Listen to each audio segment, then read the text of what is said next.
আমি হচ্ছে আপনার প্রথম দিকে যখন নিজের কর্মসংস্থান খোঁজার চেষ্টা করি তখন হচ্ছে আপনার ঢাকার বিভিন্ন প্রান্তে দেখলাম ঘুরে ঘুরে যে কি ব্যবসা করা যায়। তো তখন অনেক জায়গা হচ্ছে আমি খাবার খাইছি ঘুরতে ঘুরতে। তো তখন আমার মনে হলো যে না, আমি ফুড বিজনেসটা হয়তো বা করতে পারবো, খিচুড়ির ব্যবসা করা যেতে পারে বাংলাদেশে। এটা খুব ভালো একটা দুর্বলতার জায়গা আছে বাঙালিদের, তারা খিচুড়ি নিয়ে একটা আবেগ আবেগ প্রবলিত জায়গা আছে। তো সেই ক্ষেত্রে আপনার খিচুড়ির একটা দোকান দেওয়ার জন্য আমি ৩ মাস ঢাকার বিভিন্ন স্পটে গিয়ে, আপনার বিভিন্ন নামি দামি স্পটে গিয়ে হচ্ছে দোকানে গিয়ে তাদের খাবারগুলো ট্রাই করি। তারপর হচ্ছে আমি জাস্টিফাইড করি যে কোন খাবারগুলো ভালো হবে।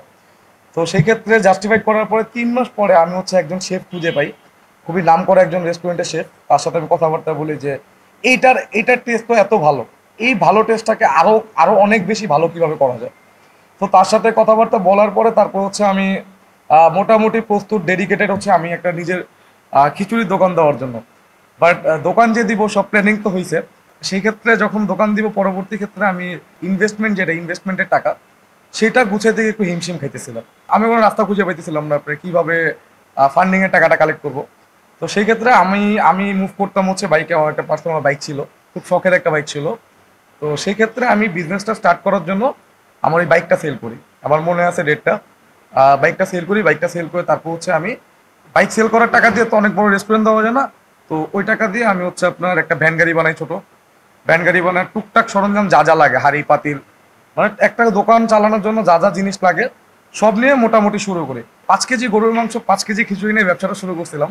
তো সেই ক্ষেত্রে আমার মনে আছে আমি তো হচ্ছে প্রাইভেট ভার্সিটিতে পড়ালেখা করি, আপনার পড়ালেখার পাশাপাশি ব্যবসাটা চালিয়ে যাওয়ার ট্রাই করতেছিলাম। তো সেই ক্ষেত্রে যখন ভ্যান গাড়িতে আপনার ব্যবসাটা প্রথম স্টার্ট করছি, তো তখন দেখি যে ফ্রেন্ড সার্কেলরা মজা নিতেছে, আত্মীয় স্বজনরা কটাক্ষ করে কথা বলতেছে যে আসলেই তুমি কি করতেছো, নিজের বাইক বিক্রি করে তুমি হচ্ছে ভ্যান গাড়ির মধ্যে খিচুড়ি বিক্রি করার একটা অ্যাটেম্প নিলা, এটা কি আসলে ইউজফুল কিছু কিনা, বা এটা কি কোনো বুদ্ধিমানের কাজ হয়েছে কিনা।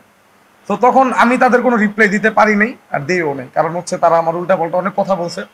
রিপ্লাই ছিল না আমার কাছে কোনো, কারণ আমার তো তখন মানে একদম নিশ্চিত কোনো ফিউচার ছিল না।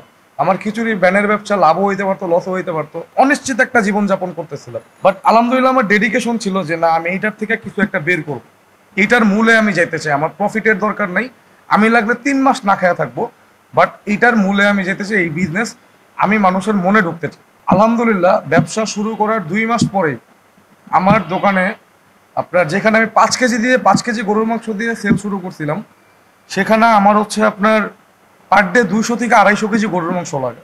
ঢাকা শহরে আমার মনে হয় না আর কোনো দোকানে বা কোনো রেস্টুরেন্টে এত গরুর মাংস লাগে। তার রিজন একটাই ভাই, দেখেন আমি রিজনেবল প্রাইসে খাবার দিচ্ছি, আমি ভালো সার্ভিস দিচ্ছি, ভালো টেস্টের খাবার দিতেছি। আর ভালো টেস্ট আর রিজনেবল প্রাইস দুইটা কিন্তু কখনো কম্বাইন্ড হয় না, খুব রেয়ার। তো সেই জিনিসটা আমি মানুষের কাছে পৌঁছে দিতেছি। এখন কথা হচ্ছে যারা হচ্ছে যে কটাক্ষ করে কথা বলতো, তাদের মধ্যে যে ফ্রেন্ড সার্কেলরা মজা করতো, অনেক ফ্রেন্ড সার্কেল আসে এখন। এখন তো আমার হচ্ছে আলহামদুলিল্লাহ আপনার 900 স্কোয়ার ফিটের একটা রেস্টুরেন্ট আছে।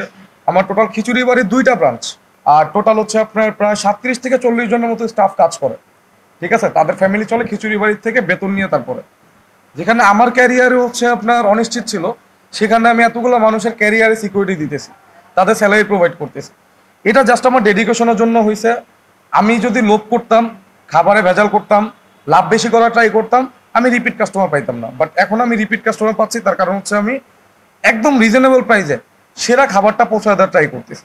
এখন আমার যে বন্ধু বান্ধবরা আমার নিয়ে মজা করতো, মজার কথা হচ্ছে যে তাদের মধ্যে অনেকে, ওদের তো এখন পড়াশোনা শেষের দিকে, তো এখন বলে যে আমার তো রেস্টুরেন্টে একটা ম্যানেজারের জব হবে কিনা, বা তোর রেস্টুরেন্টে কোনো জব দেওয়া যায় কিনা।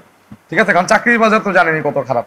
তো মেইন ফ্যাক্ট হচ্ছে যে আপনারা কে কি কথা বললো, কে পাশে দিয়ে কি বললো, কে আপনার হচ্ছে ছোট করে কি বললো, এইটার দিকে যদি আপনি কান দেন, আপনি কখনো লাইফে শাইন করতে পারবেন না। আপনি যদি মাইন্ডসেট করেন যে আপনি রাস্তায় ঝালমুড়ি বিক্রি করবেন, আপনি ঝালমুড়ি বিক্রি করে ঝালমুড়ির দোকানটাকে আপনি একটা ইন ফিউচার ব্র্যান্ড ক্রিয়েট করবেন, আপনি যদি লাইগা থাকেন আপনি পারবেন। এটা সম্ভব, এটা অসম্ভব কিচ্ছু না।